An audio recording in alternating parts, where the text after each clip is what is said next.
Hi, good morning, everybody. Today is going to be a time of storytelling. I hope you enjoy storytelling. Do you enjoy stories? Yes. All right, let me start with a story. This is a story about a little boy. He's 9 years old, and he lives in America.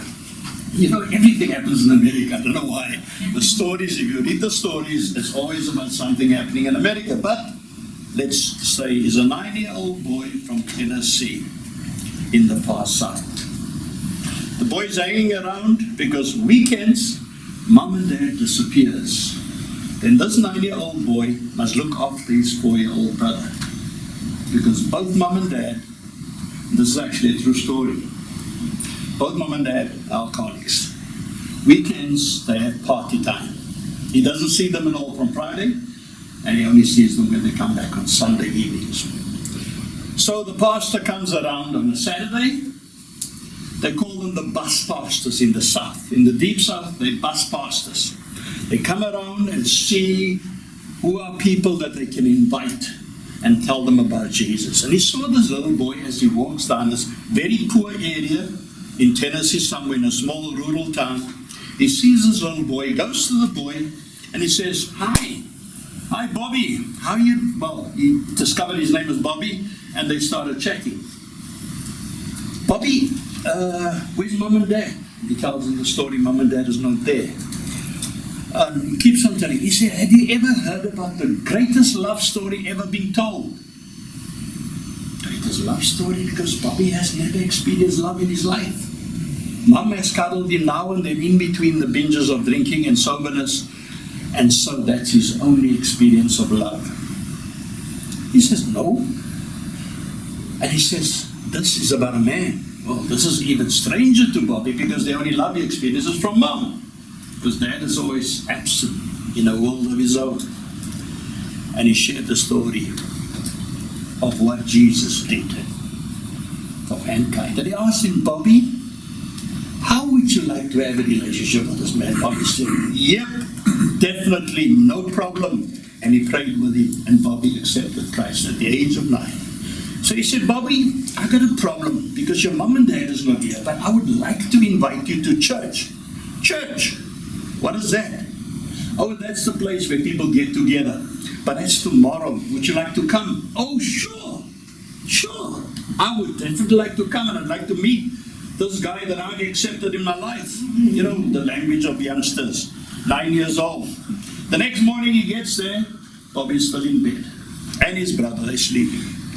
But you know, like in America, like in New Zealand, rural towns probably, the back door's always open. So the pastor sneaks in, Bobby's sleeping, wakes him up, dresses him. He knew probably that that's going to happen. Dresses him, and they're ready to go. And like you always see in the movies, he's got the donuts ready for Bobby and his brother in the bus. Oh no, he has to pick up other people as well. He picks them up, and he says, guys, are you hungry? Now you don't need to ask a 9-year-old, are you hungry in the mornings? They're always hungry, by the way. You can wake them up at 12 o'clock, they'll be hungry. Bobby had these donuts, and they're off. Oh, you know, this is such a nice guy. Now, nice people is foreign to Bobby. He comes to the church. What is this? There's a whole lot of the same. I said, Bobby, this is your teacher. You're going to be with her. I remember Bobby had a donut already. And when he got to the church, they gave him another donut. Now, this place is a nice place to be. But then he got 2 donuts. When he went to the Sunday school with the teacher, he gets a lollipop. Man, this is getting better. I'm going to come back tomorrow again. Anyway, the teacher's fantastic with Bobby. And then at the end of the day, during the service, Bobby sits at the back somewhere next to the teacher, and preacher, the guy's talking, and Bobby's finding everything strange in the church. Imagine going for the first time in your life going to a church. He finds things strange, but people are so nice here. Everybody wants to greet Bobby. They came to him, hello, it's good to see you. He doesn't know what's going on. Then, towards the end, a plate moves around. Boy, I don't know what is going on here. People put things in the plate, and the teacher sitting next to Bobby put money in the plate. Bobby nudged the teacher. What is that money for? Oh, we give money for Jesus. Oh, okay. So Bobby sits and he wonders now, I don't have anything. Plane goes past him. And he sees a serious guy on the side that collects the plates. There's a guy on this side and a guy on that side. He collects the plate. And now they're standing and they're praying. And they're moving with the plates to the front.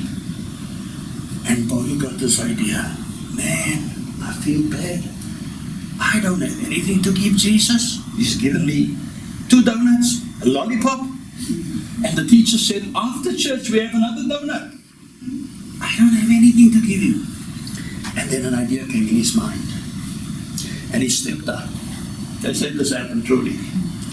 He stepped up. And he pulled the jacket of the one guy. He said, Mister, can I just keep the plate quickly? And he took the plate. And this little boy put the plate down in the middle of the aisle. And he stepped in the plate. And his words were recorded to say, Jesus, I have nothing to give you, but take me.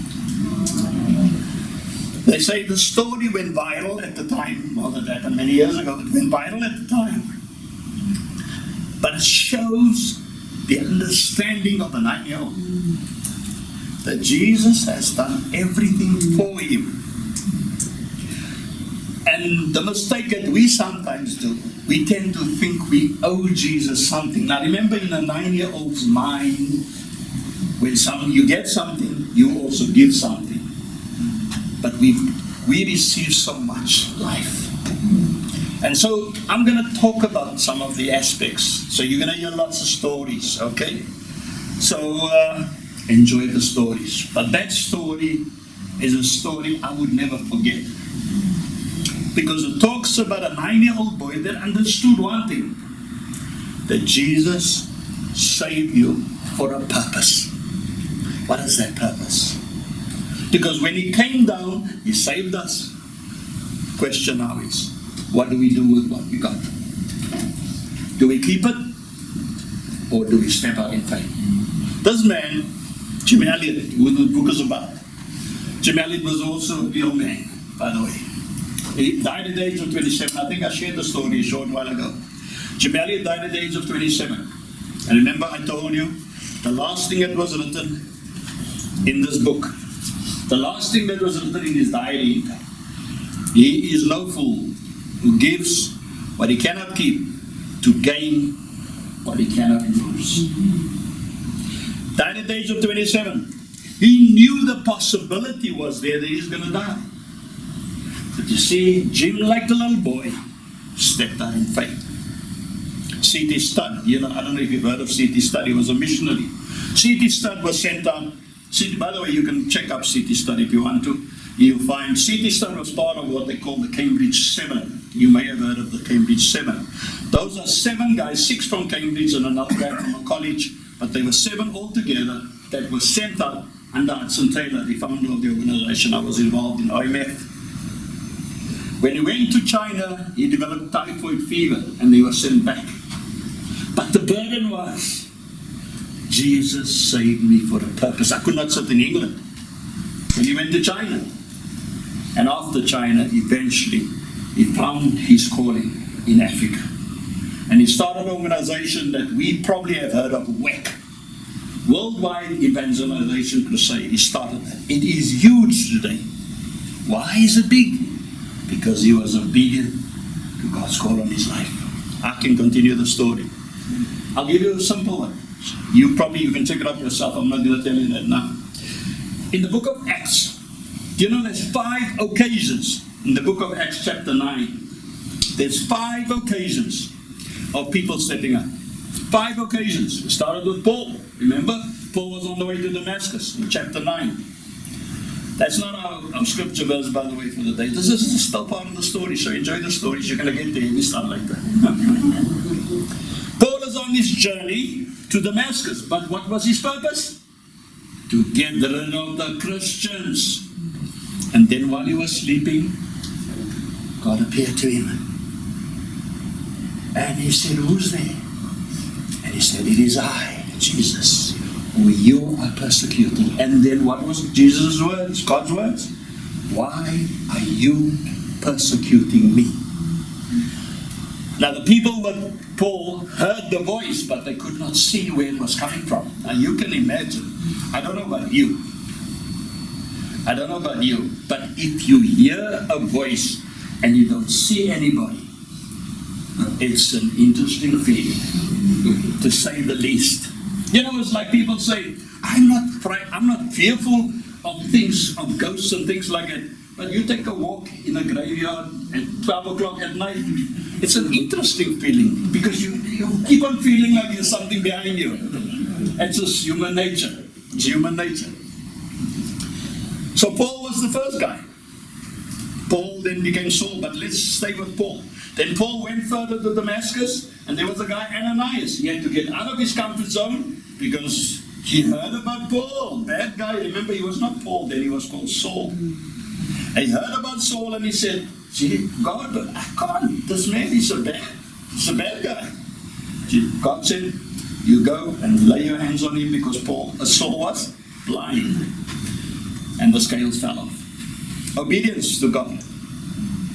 And then Saul appeared to the rest of the disciples. Now you can imagine the disciples, we've heard about this guy, he kills everybody. They had to step out of their comfort zone, and Barnabas was the guy who took him. And Barnabas said, "Guys, he's not so bad. Something happened to him. We don't know what, but it's okay. He's okay now."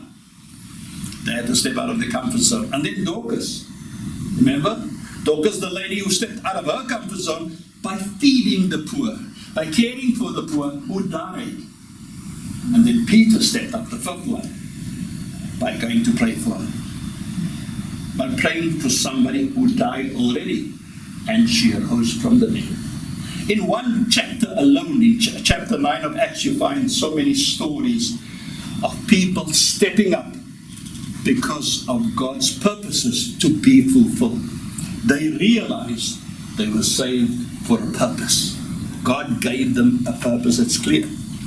Today we live in a world where, and I'm not saying everybody is like that, but if you look at the TV, you look at the news, you look at YouTube, it seems like most of our younger people, especially in America, sorry to say that, and also in Europe, it's big. It's amazing. One of the things that I struggle to understand, why the Protestant movement was founded basically in France, but today less than 2% of France are Christian. Where the Protestant movement started with a breakaway from the Catholic Church. There's so many people that have become Christian as a result of the Protestant movement starting in France.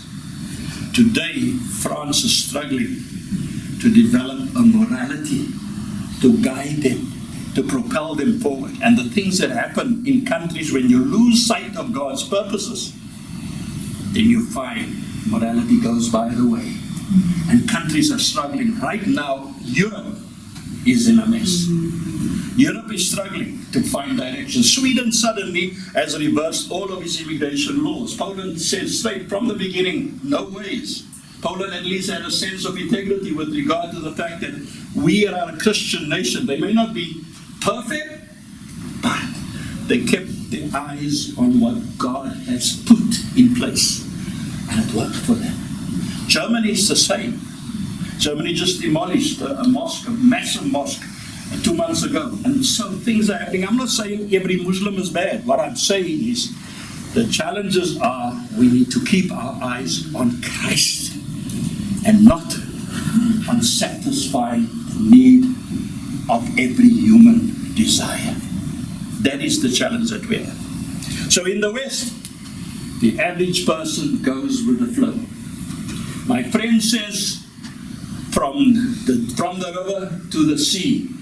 I say from the river to the sea, even if I don't have a clue what they're talking about. But I support my friend, because my friend says so. I've seen over and over, once they ask the people, what river and what sea? I don't know, somewhere there. They know nothing. Many of them don't have a clue, but they support something. And it tells you, why do they do that? because of a lack of integrity.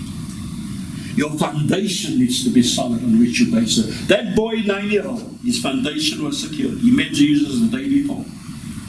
And he knew that his life changed. And how did he know his life changed? Because no boy, no person would have done what he did in front of everybody. Stepping in the plate, stepping out of his comfort zone to make a statement that this Jesus who saved me yesterday is alive. And I want to acknowledge him. All right, I'll tell you another story. I'm telling too many stories. This happened in New Zealand, by the way. I didn't know about it until I researched it. In 2004, a guy by the name of Rob House, I don't know if you know him or heard about him, was swimming with his daughter and her two friends off the coast somewhere in North Island. 2004, you can go check it on Google and somewhere information about it. They were swimming and there were 4, I think they call them bottlenose dolphins, is it? There were 4 bottlenose dolphins swimming nearby. And as they went in the water, they were practically just about 100 meters off the coast. That's 22 years ago. 100 meters off the coast. The dolphins circled them. And they didn't know what was going on. And then Rob tried to swim from the dolphins to swim further because they wanted to swim further. But as he swam further, 2 of the bigger dolphins pulled him in. They circled him and pulled him back to the group. And he didn't know what was going on. And at that moment, he saw a shark coming straight for them. And then he discovered that dolphins do this to protect their own. And what the dolphins did is extend that generosity to humans. And they kept circling for 40 minutes until the shark disappeared. Then they swam out to safety. This happened in New Zealand, 2004. Again showing us. Now again, dolphins do not understand the detail of human nature, but it shows you how God has designed this world. Amazingly. Now if a dolphin knows how to do that, what stops us from making a difference in the world? And that is the amazing grace of God's grace. Jordan Peterson, one of the guys I enjoy listening to, put it so nicely. He said, if you can't even clean up your own room, who do you think you are to give me advice about how to change the world? Which makes me and I don't have a problem, I can listen to a 19-year-old. But if that 19-year-old has never learned to clean his room, don't come and tell me. Give me advice as to how to change the world. If you know how to clean your room, you have the right to come and tell me how to change the world. But start with your room first. And that makes sense. All right. I'll tell you another story later, but let's continue. Are you okay? Yes. Good. Now we're coming to Matthew. Are you getting hot in front here? Okay, guys. Matthew chapter 14 is our reading. Matthew chapter 14 is our reading. And I hope you don't have any roast at home waiting for you, because it will be roasted by the time that you get home if you continue at this way. All right, Matthew chapter 14 from verse 22. Matthew chapter 14 from verse 22. Tosek, it's good to see you again. I like your smile. Good, good. Matthew 14 from verse 22 to 33. Immediately Jesus made the disciples get into the boat and go on ahead of him on the other side, while he dismissed the crowd. After he had dismissed them, he went up on a mountainside by himself to pray. Later that night he was there alone, and the boat was already a considerable distance from land, buffeted by the waves because the wind was against it. Shortly before dawn, Jesus went out to them, walking on the lake. When the disciples saw him walking on the lake, they were terrified. Now remember this, disciples walked with Jesus a lot before. They were terrified. Like I still tell you, I've been in a graveyard already late at night. Well, not because of being mischievous, but because of something we had to do. Well, it wasn't 12 o'clock. But the point is, it does give you a funny sensation. So they had the same. They were terrified. It's a ghost, they said. And they cried out in fear. But Jesus immediately said to them, take courage. It is I. Do not be afraid. Lord, if it's you, Peter replied, tell me to come to you on the water. Come, he said. Then Peter got out of the boat, walked on the water, and came toward Jesus. But when he saw the wind, he was afraid and began to sink. Cried out, Lord, save me. Immediately Jesus reached out his hand and caught him. You of little faith, he said, why did you doubt? And when they climbed into the boat, the wind died down. Then those who were in the boat worshipped him, saying, truly, he must be the Son of God. So far. Now, I basically started by telling you stories. So, in 2001, a man by the name of John Ortberg wrote a book. Peter, what are you doing here? It's angry. In 2001, a man by the name of John Ortberg wrote a book. And that book says, if you want to walk on the water, you have to get out of the boat. That's what that little boy did. That's what Paul did. That's what Tabitha did, or Dorcas. So to be able to do what God wants you to do, you have to get out of your comfort zone. There's nothing wrong in being comfortable, but don't stay there. There's a purpose bigger than our situation out there. Let it be our starting point. Let it not be our end point.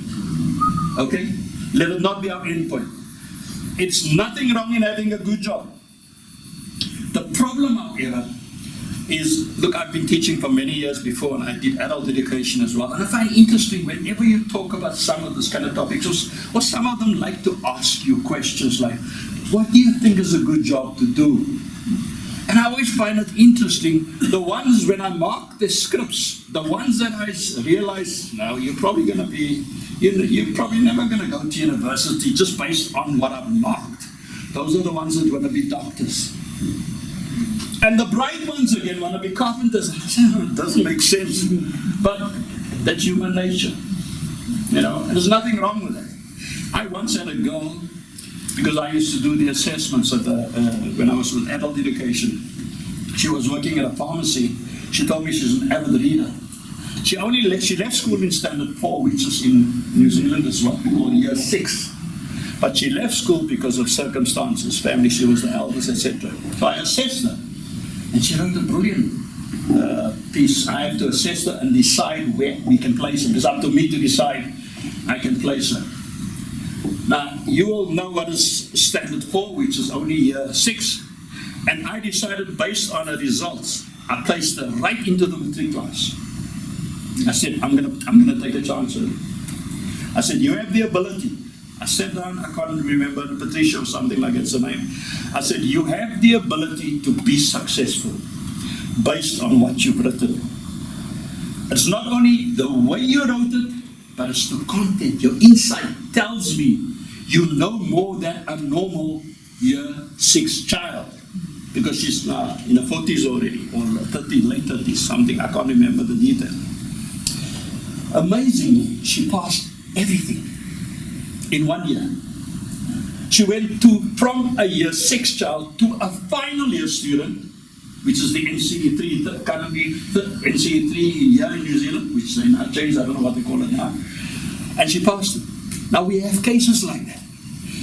And occasionally she used to come to me in my office, she used to tell me, am I doing okay? I said, you are doing well, you're fine. Sometimes people just need encouragement. They just need to know it is possible. And as long as they hear it is possible, then you find the impossible becomes possible. And that's what God does. That's what God did when He came down to earth and He sent His Son. His son came to tell us, my friend David, Shauna, it is possible. It is possible. And how is it possible? Take my hand.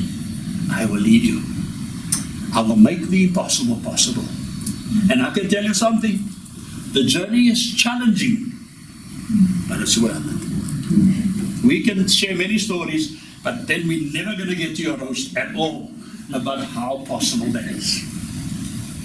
So, living a comfortable predictability must be replaced with a faithful adventure. I repeat that again. Living a comfortable predictability, that means predictability is about, I know I've got a house, I know I've got 2 cars at home, I know I've got a good bank balance, I know what I've got. But you want to replace that with a faithful adventure. An adventure of not being certain what is going to happen. An adventure of trusting God when all else look like it's not going to happen. And then God comes through. All of us can share stories about those things. All of us can share stories of challenges in our lives. Then in Matthew chapter 6:31, Jesus says, so do not worry, saying, what shall we eat? What shall we drink? What shall we wear? For the pagans run after these things. And your heavenly Father knows before you need them that you need them. But seek first His kingdom and His righteousness, and all these things will be given to you as well. That's the promise. So my question to you is, what is life in your current boat like now? Now, I can tell you, there is nothing wrong in having a house to live in. There's nothing wrong in having a nice car. There's nothing wrong in even having a nice bank balance. There is nothing wrong with it. The question is, what do we do with it? What is the purpose of it? The question also is, who's captain of our boats? Remember, I'm talking about now, get out of your boat. Your boat is your comfort zone, your security. Who's in charge of our boats? Who's in charge of our boats? Do I make the decisions, or do I always consult God to make certain?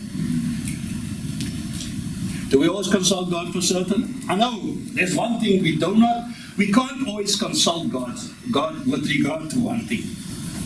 And yeah, I'm tramping on some feet of some people maybe, but that's okay. You can throw stones afterwards. I find it interesting how many times I listen to women say, no, I can't cook that because my husband doesn't eat that. I can't cook that because he doesn't eat vegetables. No. I find it interesting.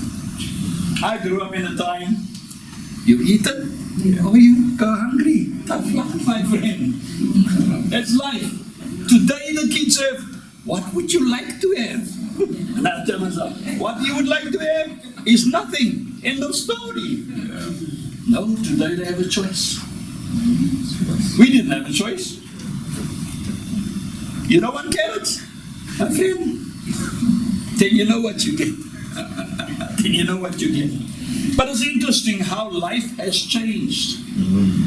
And funny enough, life has changed even with the same children that we have brought up. They have become like that, and we wonder now, where did we go wrong? What did we do wrong?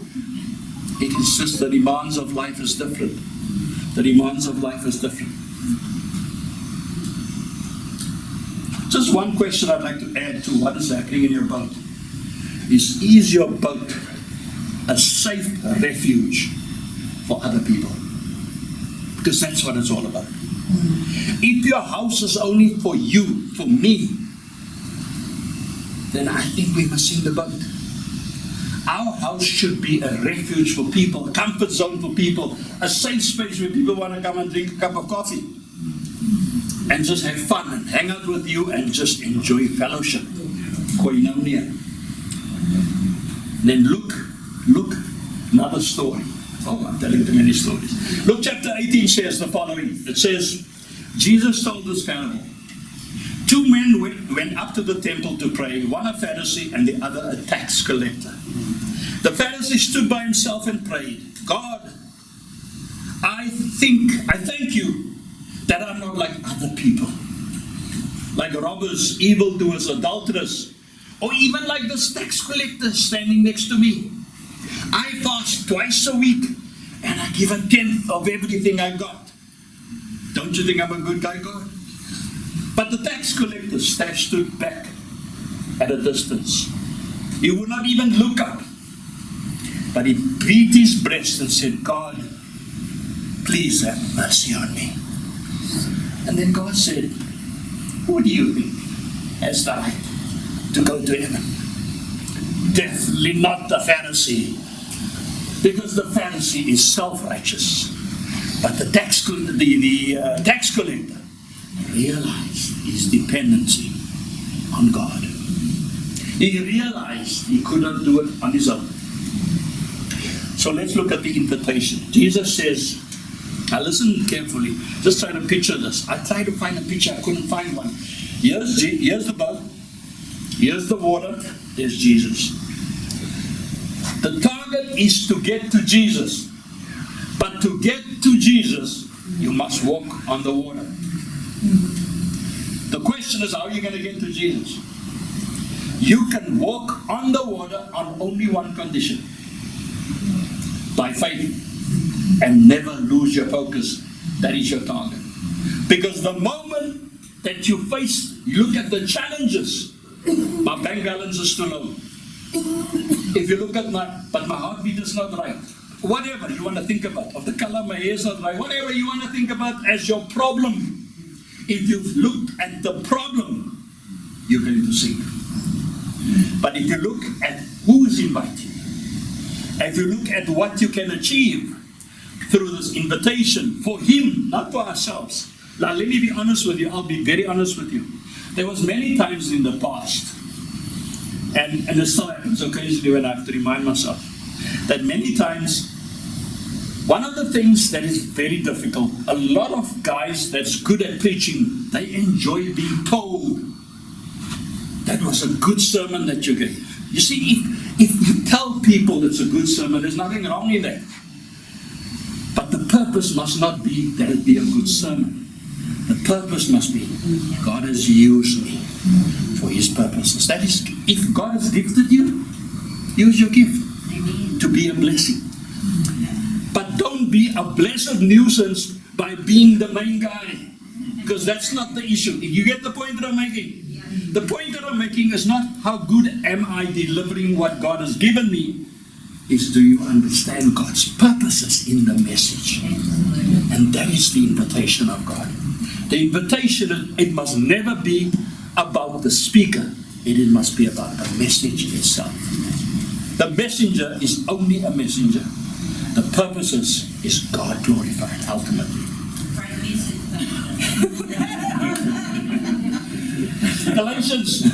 Galatians chapter 2 verse 20 says, I have been crucified with Christ, and I no longer live. It's not me, but Christ lives in me.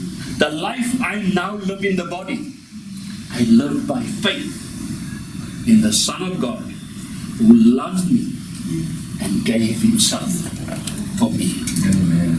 Oh, I need the nose is still fine. Okay, it's not burnt yet. So my question is again, what is the destination on the water? Christ alone. Not you, not your ability to swim, not your ability to know that everything is okay in your boat. Your purpose is Christ alone. And once we know that it's about Christ alone, then we will experience the grace of God in an abundance and a joyful way. Joshua 1 verse 9 says, have I not commanded you? Be strong and courageous. Do not be afraid. Do not be discouraged. For the Lord your God will be with you wherever you go. He will be. That's a guarantee. That's not a maybe. I can tell my daughter I'm going to do something, but the chances are I'm going to forget about it. Not God. Not God. If He tells you He is going to heal you. He is going to come through for you. He may not want it the way we demand it, because he doesn't like to be demanded. God is a gentleman, but he also doesn't like demands on his life. He likes requests. Because why? He wants a relationship with you. He wants a relationship with me. He wants to talk to us. And he wants to nurture the relationship. We need to, I think Peter said it, we need to say, God, how are you doing this morning? Jesus, am I still okay? What mistakes have I made? What do I need to change about myself? He wants to nurture the relationship. What's the result of this relationship? Our average will become our excellent. Our dreams will become realities. Our failures will become successes. And our homes will become a place of welcome. God's purpose will be clearer, and we will conquer our fears. You know that fear of, is my house clean enough? People can't come now because I haven't cleaned the house yet. I haven't vacuumed the floor yet. The list goes on. That's when we say in our boat. And we all guilty of it. Don't worry about it. We all guilty of it. Okay? Because nobody wants people to come and visit when your house looks messy. We're all guilty of it. That's nothing wrong in being there. Just don't stay there. And by the way, sometimes it's fine if people come in when it's messy. Because people live there. And where people live, we will make mistakes. And that's the amazing grace of God's word, is the fact that no perfect people allowed in God's kingdom. Because if you're perfect, then you don't need God. If you're perfect, you don't need Him. No perfect people allowed. By the way, I was going to ask that question. Any perfect people, can you put up your hands, please? Because I'm not there. I'm not there. I will never be there. But I know a perfect God. And I keep on striving to go in that direction. Isaiah says the following: when you pass through the waters, I will be with you. When you pass through the rivers, they will not sweep over you. When you walk through the fire, you will not be burned. The flames will not set you ablaze. Now please, it doesn't mean that you must go home today and make a fire and jump in the fire. That's not how it works. What God is saying here, He's creating a scenario of circumstances. And what He's saying is, I will carry you through during your most difficult times. In conclusion, Peter realized the need that he needs to physically get out of the boat. The only way we're going to help people is not by telling them what to do. It's by helping them do it. That's the only way change is going to come. When we get out of our boat and help to do and make a difference. Following Christ does not mean there's no storms in our lives. But it just means one thing, that Christ will be with us in the storms. He will be with us in the storms. He guarantees that. Storms will come, but we are then supported. Remember the story about footprints? You walk with Christ and then suddenly you see, but there's only one set of footprints. What happened? That's the time when Christ carries us. Because He knows you cannot anymore. We are called to a life of trust amidst the fear of failing. We need to reassess our lives in the boat, and we step out in faith. And failure is part of stepping out of the boat. You will fail. I will fail. The main thing is, can we reach out? He will stretch out. He will touch our hands. He will pull us out. And He will say, it's okay. It's okay, my son. As long as we know where we're reaching out. C.T. Studd said the following quotation: only one life. Only one life to live. Only what's done for Jesus will last forever. He was a normal man. Brilliant cricketer. He was captain of the Cambridge team. He only played for England for 1 year. At the height of his career, he left cricket to become a missionary in China. That is stepping out in faith. He had everything going for him to stay in England. He's a wonderful cricketer. They thought the best thing under the sun. But he found the best thing under the sun, which is Christ glorified. So, if you desire to walk on water, my friend, today I tell you, it's the sun to get out of our hearts. God bless you.